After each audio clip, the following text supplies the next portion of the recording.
Hi everyone. We left off on our last installment with Culture Clash, talking about the differences of transportation between the US and Kenya. Today, we're going to talk about day-to-day finances. Ow. The next thing Deanna had to learn when she came here was how to pay for stuff, because that was quite a bit different. I was so excited about a credit card. I was like, I'm gonna be given money? What? That's what they want you to think. I remember my first credit card was a $500 credit card, and I got it from, what was the company? Affinity? I remember she told me, this credit card has $500. And Ethan used to tell me, no, it does not have Anyways, the story was, I had a credit card, and every day I got paid, because Ethan taught me, make sure you go pay that credit card every time you get paid so that you don't pay interest. I was like, yeah, I'll do that. So every time I got paid, I used to drive to the bank to go pay my credit card. Then I told her, you can just go on your phone and pay it. I was like, what?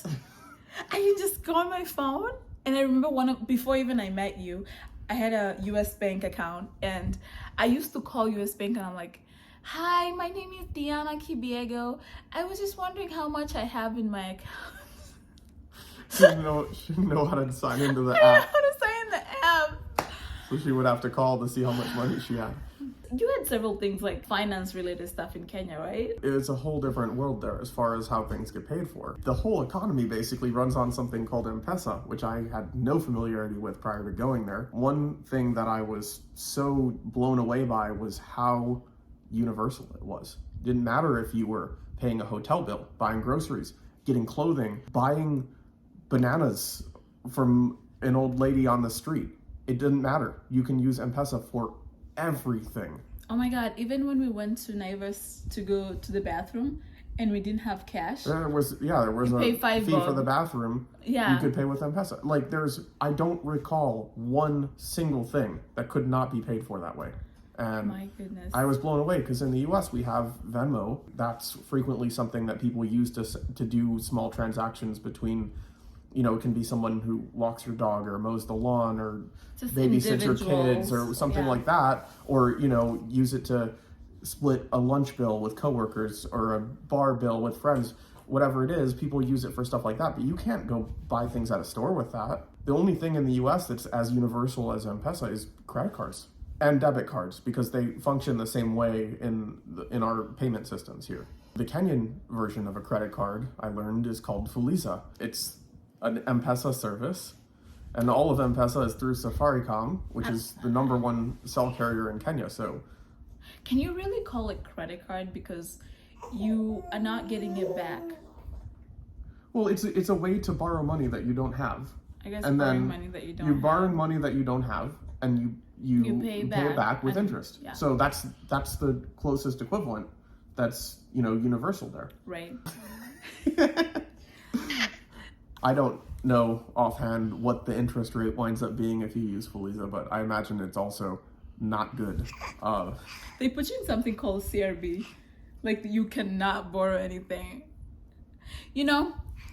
Fellow Kenyans, if I'm saying something that is wrong, please correct me, because I have not been in Kenya for a long time.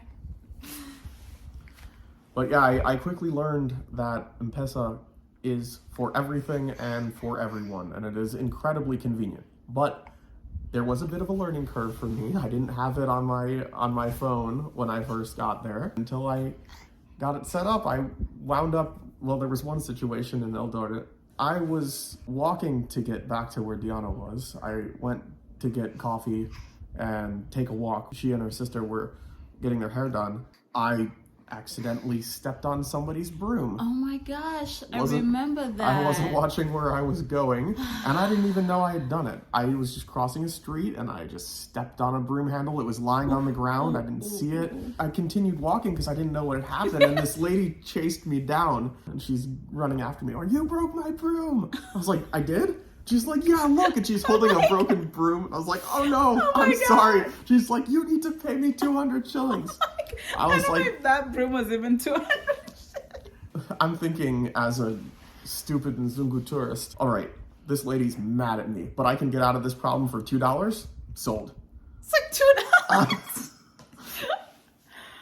Oh my god. Fine with me, lady. You can have it. I'd rather not be chased down. I don't know who else you know. So Aitan calls me, and I'm in the salon with my sister, and he's like, could you M-Pesa 200 to this lady, this phone number? And I'm like, what is it? Like, oh well, I stepped in someone's room. The moment I just heard that, I was like, okay, I'm sending it right now, because I was like, oh my god, I don't want him to be more like, it was, yeah. After that, that's when I was like, okay, I'm getting this. I'm not going to wind up in this situation again. If I need to send someone 200 shillings because I broke their broom, I'll be able to do it. And Yeah. fortunately, I didn't break anybody's broom after that. Yeah, That it was safer for Aitan to just have his own M-Pesa. it was better for me to just And have for it. those people who are watching us and you're going to Kenya, and it's just easier, just go to a Safaricom shop. Even outside the airport, they will set it up for you. It's just so easy, and it's just, it's just to just get you in situations like this so you can just, help yourself. The other thing that it leads to, which is so convenient, is buying food on the roadside. Oh my god. In the US, we have fast food places that have drive-thrus. And especially in the last few years, they're not so fast anymore. Sometimes you can be in line for 10, 15, 20 minutes. God, you stay at McDonald's on the drive-thru for like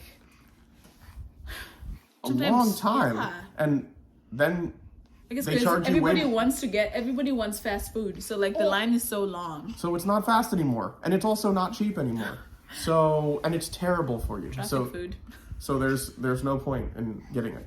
But in Kenya, there's something so much better, which is vendors selling freshly made food that they just cooked Choma. Oh my god. on the roadside. So the mahindi, the corn, amazing, but you can also get other kinds of, you can get produce, didn't we get sardines one time for Sheila's dogs? Omena. Yeah, we did that. Everything. And as you drive through Kenya, you'll have vendors there selling whatever food that region is known for. Oh my god, can you remember a drive to Nairobi, how like amazing it was? Like you stop in like Nakuru, they have really good potatoes. It's like you go here until we go to a place where they had really nice wool. Was it like Limuru? I don't even remember the place, Yeah. but I mean, it was so beautiful. It was so scenic, and there were different things to choose from all along the way.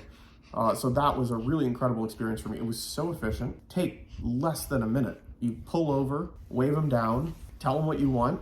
They tell you how much, you M-Pesa them, they hand it through the window, you're gone. And it's so incredibly efficient, and you're just on your way enjoying your food.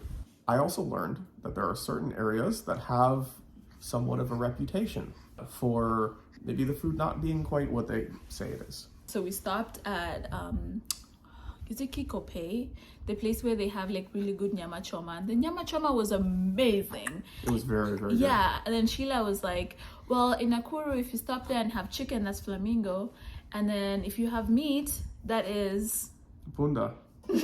yeah. So, but the punda was so good. I don't care if it was Punda, it was delicious. I'm just like I'm here for it. Like I just want the punda, and the punda was so good. And the mokimo. Oh my goodness. Oh my god, that was So good. It was so good. It was so Oh good. my gosh. But what was not really pleasant was like when we got there, like we had like a million people storming to our car. It was like, Yeah, so it was kind of pros scary. and cons. When you eat at kind of a more authentic roadside place that locals frequent because it's good, we noticed as a couple that looks like we do, that was where we would be most likely to get swarmed. Oh my god. And then like At one point, literally 4 people, 2 on each side of the car, literally hugging the car as we were trying to pull into the as parking more space. people are coming towards us, It was very disconcerting. everybody's like, oh, come to us, we have fresh meat. And like they were saying, I could, they know that obviously I'm black, and like they could see me, and they thought like, oh, they're like, atarudi to Ulaya, meaning that like Ethan will just go back to the US and I'll be back in Kenya with them. On the flip side, there were more the places like what I'm used to. Oh, CJ's. Oh, it was so good. CJ's was great. Very, very, very good. More what I'm used to, but significantly more expensive.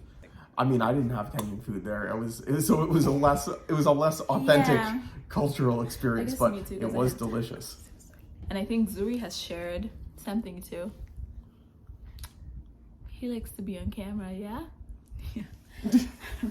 I've now been to Kenya a total of 3 times. One as a high schooler and twice with her. So we had plenty of experiences there. There's a lot more ground to cover, and she's been here since 2017. So she's had quite a few eye-opening experiences here as well. And they're very hilarious, like it's crazy. So there's a lot more to come on those experiences. And additionally, Diana is going to continue to add to her collection of helpful tutorials on the student visa process. Yes, so if you're a student or you know someone who is looking to come abroad, mostly USA for school, please share this video with them or share my page here on YouTube with them, and don't forget to subscribe. You can also follow me on social media. My Instagram is right here, and also same username to my TikTok. There's a lot more to come. That kind of stuff and more stuff that you haven't seen yet. And Zuri said, please subscribe. I'm 4.5 months old, but I know how to say subscribe. Bye guys. Kwaheri.